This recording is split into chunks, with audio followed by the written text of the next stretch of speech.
Hello, welcome to Drawing with Bubbles. Today I'm drawing NEWT Scamander from J.K. Rowling's new Fantastic Beasts and Where to Find Them.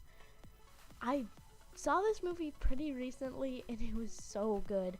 I'm glad I saw it. At first I was a little bit skeptical because, it wasn't the original characters, but I was really impressed. So I would definitely recommend seeing it, especially if you have seen the Harry Potter movies and of course read the books. So yeah, that's definitely on topic of the drawing. I'm on the second sketch layer right now. I actually drew this picture before I'd seen the movie, and so I didn't know to include his suitcase, and I didn't know to include any beasts, so I just have him pointing the wand at the screen, which I guess it's some good practice in foreshortening or whatever, but still, it doesn't really fit his character.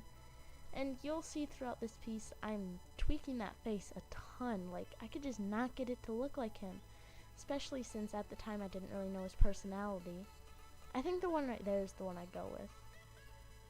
Yeah. Now I'm just shrinking the head because it seemed a little bit large for the style I was going for in this. Now I'm doing the hand, which I pulled out a reference for. I've been doing that actually a lot lately, because I've actually been trying to put effort into my hands instead of just you see the one on your left, that's the hand I always draw. It's the go-to hand by the side, fingers like that. It's just what I do, and so I'm trying to practice doing different things. I've especially been practicing that in my sketchbook, so hopefully you'll see more of that. Maybe I'll just get lazy, but whatever. You can see a little bit earlier and now coloring the sketch because I wasn't liking the drawing and I was getting so bored of it, and I just wanted to give up, but I knew I had to get it done, so I did that to keep me entertained, I guess. And so yeah, now I'm starting on the line art, which there isn't much to say about this. Like the past few weeks, I'm working on differentiating the line thickness so that looks nicer. At least I think it does. So one thing I wish I'd done different in this piece was to include more wrinkles. I feel like I had the opportunity to make the outfit look really cool, and I just kind of missed it because I was rushing, but I'll have to keep that in mind for future pieces. So yeah, I'm doing the shoes or boots or whatever they are, I don't even remember, in that hand. There, see, I'm adding the little bits of wrinkles and hemming that I did add, but it's not enough. Okay, I think that's about it for the line art. Keep moving.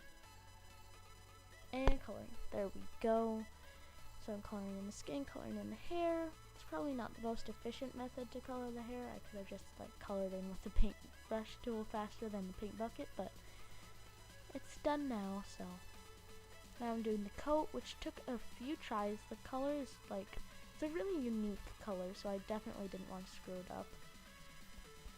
Then I just filled in that patch behind his legs of the coat, which I continually was forgetting. Also, I apologize for the noise in the background. I'm not in the best place for recording right now, so you might be hearing that. Probably are. But I think in a month and a half, I should have a very good place for recording. But for now, this is just what we're going to have to go with. There you can see I added a gray background because I was going to add some stuff coming out of his wand that was going to be in white, so obviously you wouldn't see that very well if the background was still white. And you can see me doing that right now. So what I do is I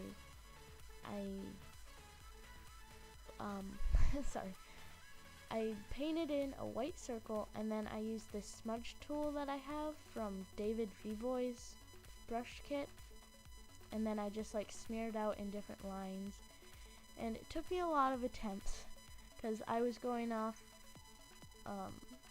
just a picture I saw on the internet and making things up as I went. So yeah, now I'm adding a little bit of shading, and I tried to add highlights, but it just made his face look I don't know, really plasticky, so I got rid of those, or at least toned them down later.